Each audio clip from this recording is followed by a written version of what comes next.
Asante sana, Your Excellency, President of the Republic of Kenya, William Samoei Ruto, Your Excellency, the Deputy President, Rigathi Gachagua, the Prime Cabinet Secretary, Musalia Mudavadi, and all the Cabinet Secretaries present, the Right Honorable Speaker of the Senate, Governor Kingi, Kotu Secretary General, Papa Francis Atuoli, EBS, CBS, DZA, something ingine hapo. Wabunge ambao wako hapa, Deputy Governor wa Nairobi, Njoroge Mushiri, leaders of the trade unions, na wananchi wa Nairobi na wafanyikazi, hamjambo. Bwana asifiwe. Naomba mniruhusu kwa dakika moja, Your Excellency, kwa sababu my Deputy Governor is here, asalimiane tu alafu nizungumze haraka haraka. Njoroge Mushiri, karibu. Your Excellency, the President of the Republic of Kenya, William Samoei Ruto, Your Excellency, the Deputy President, Rigathi Gachagua, the Prime Cabinet Secretary, Musalia Mudavadi, the workers' leadership, and all invited guests. Your Excellency, mine will be very short, and is to appreciate you for finding time to come and be with us as we celebrate this Labor Day. The workers' movement is an important movement, and is a movement that helps us in the production and the transformation of our country. So as you lead us in the bottom-up economic transformation model, this is a key plank in what we wish to deliver. We are happy that you associate with us. I'd also like to appreciate the workers, all the workers, and in particular the workers of Nairobi City County, because they work under very difficult conditions, and every day they do their best to deliver for us in the city, the capital city, and for that we thank you. Asanteni sana. Thank you. Asante sana, DG. Your Excellency, it's a distinct pleasure and honor, both as the Governor of Nairobi and also as the Chair of the Committee of Labor in the Council of Governors, to welcome you to your first Labor Day celebrations as the President of the Republic of Kenya. Karibu sana, Your Excellency. Your Excellency, ni siku muhimu sana. This is a historic day. Many don't know when Labor Day started. It started in 1886 when we had agitation for the 8-hour workday in Chicago as well as Australia, and created a worldwide movement of laborers. And it's a day that we hold to remember the sacrifices of our workers, the sacrifices that they make every day.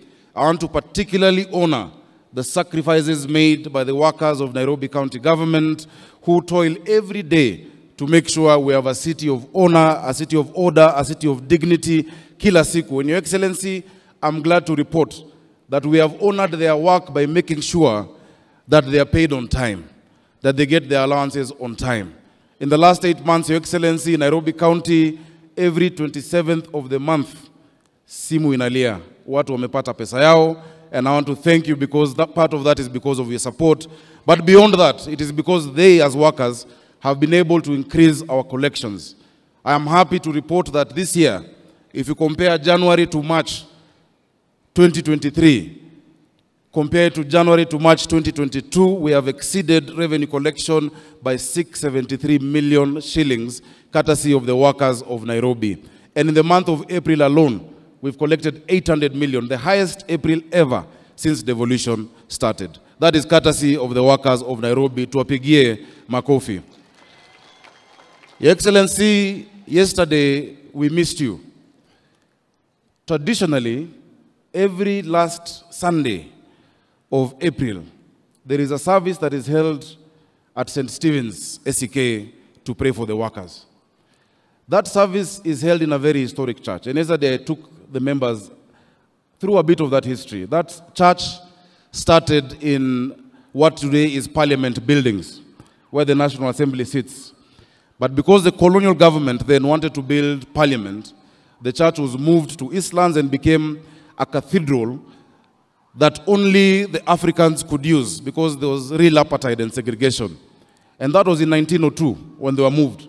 But that church, together with the labor movement, have been an integral part of the journey of independence in Kenya. Because in the 50s, when the colonialists segregated and divided Kenyans along tribal lines, when the Kikuyus and people from Mount Kenya were moved out of Kaloleni and Makongeni into Bahati, Tom Mboya, a young man in his 20s, a Kanjo Waka, decided to agitate.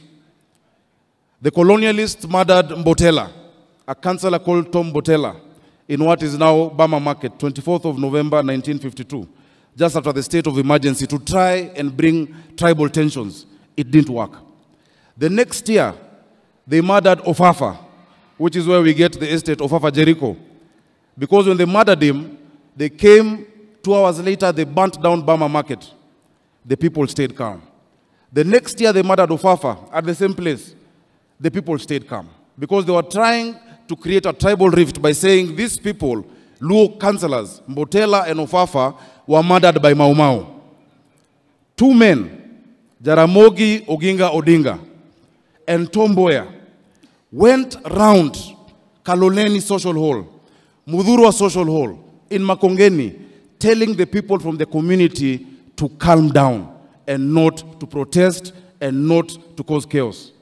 Today, Your Excellency, we need Jaramogi Oginga Odinga, we need Tom Mboya to go around again Nairobi, telling the people to calm down, to stay peaceful, not to be divided along tribal lines, and not to enter into any violent action.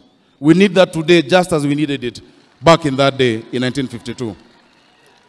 Tom Mboya, a great labor leader, if he was to wake up today, I'm sure he would be proud of the labor movement.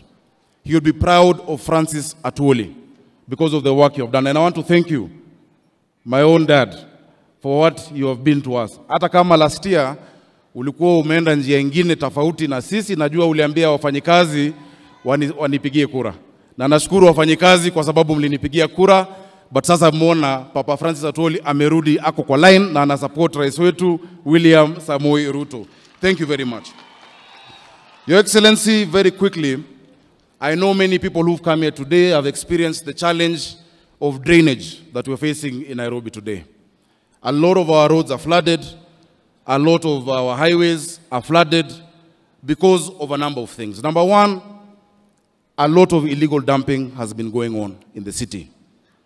Number two, Your Excellency, I know some of the works are going on. We have started with Kenha and Kura. We've gotten a contractor on Huru Highway and Wayaki Way to finish the work. Because when they did the expressway, ni kama walifikiria watu wa juu peke yao, watu wa chini wakasaulika. So our teams are going around the county, sorting out that challenge of drainage, but we have agreed with the Director General of NEMA. Nairobi is the environment capital of the world. We host UNEP. Paper bags that are plastic and bottles had been banned, but they have come back. In a week, we are going to go into another operation to make sure that plastic paper bags that had been banned, because they are the ones clogging our drainage, are no longer in our markets, are no longer in our supermarkets, because we must keep our city clean. I want to thank you because we've been able now, and towards the end of this week, tunaandika vijana 3,500 ambao watakuja kusaidia kufagia Nairobi na kusafisha. Wale wafanyikazi ambao walikuwa wanafanya hiyo kazi tukiwa watoto, ndio bado wanafanya leo. Wamekuwa wachache na wamezeeka. So wiki hii ikienda kuisha, vijana 3,500 na akina mama wataandikwa kazi Nairobi hii, watusaidie na kazi hiyo. Jambo lingine, kwa sababu leo ni siku ya wafanyikazi, na nakushukuru kwa sababu najua kwa taifa lote unafanya. Nairobi tayari tuko na community health promoters ama CHVs 7,460. Your Excellency, kila mwezi tarehe 27 M-Pesa inatingika. Wanapata pesa yao bila kuchelewa. Na nimeshukuru kwa sababu umesema as a national government unatuongezea 2,000, so wa Nairobi watakuwa wanapata 5,500. Tunawalipia NHIF 5,000. Tulisema pesa mfukoni. Asante sana. Your Excellency, nikienda kumalizia, nafikiri ni muhimu kusema ya kwamba every Labor Day there is a pronouncement on minimum wage. Sometimes it increases, sometimes it stays stagnant. Whenever you make that announcement, the public sector is always very quick to comply, the public sector. But the private sector, tuko na shida. Sekta moja ambayo najua ni sekta ya private security workers. Maaskari wetu. Maaskari wetu ambao wanalala mchana ndo usiku wawe kazini, na mara nyingi hata mchana hawalali kwa sababu wanashikilia kazi mbili, wanalipo 4,000, wanalipo 5,000, yet you pronounce minimum wage above 13,000 shillings. Many of these private companies zina charge wenye manyumba 30,000 shillings kwa huo askari moja, 50,000 shillings kwa askari moja, alafu unalipa mtu 6,000. Kwa uchumi hii, Your Excellency, ni jambo la kusikitisha sana. Tusaidie kwa private security workers. Najua Isaac Andabo wako hapa mahali, ndo yule kukaa wangu ambaye ndio Secretary General. Bado utawatetea, na naomba Your Excellency uwakaribishe siku moja waje State House. Kuna wakati niliwapeleka huko awali, ilikuwa mara ya kwanza tangu Mungu ajenge Kenya askari kuingia State House. State House inalindwa na GSU, na waliingia wakaongea, lakini haijatekelezwa. I know in your government you are going to do something good, because there are 450,000 of them across Kenya, there are 250,000 of them in Nairobi.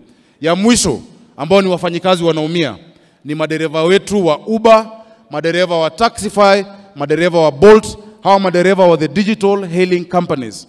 These companies, because of competition, na tumefanya regulations tayari ambazo ziko kwa Waziri Murkomen, they race to the bottom. Today you will take a taxi from here to the airport na ulipe 600. 90% of the accidents we have is because these drivers have to drive for 22 hours a day to make money. The Competition Authority and the AA of Kenya can come up with a pricing formula. Hiyo kazi tayari tulifanya. It is just to gazette those regulations ili pia Kadere aweze kupata kitu. In town we have designated spots for them to pick and drop. Walikuwa wanashikwa. So Excellency, kwa hayo mengi ningependa kumwalika. Asante sana. Amenikumbusha jambo lingine. But Your Excellency, I would like to invite Federation of Kenya Employers. As she comes, please take that point seriously. Those people are suffering. Those drivers are really suffering. We thank you for your support.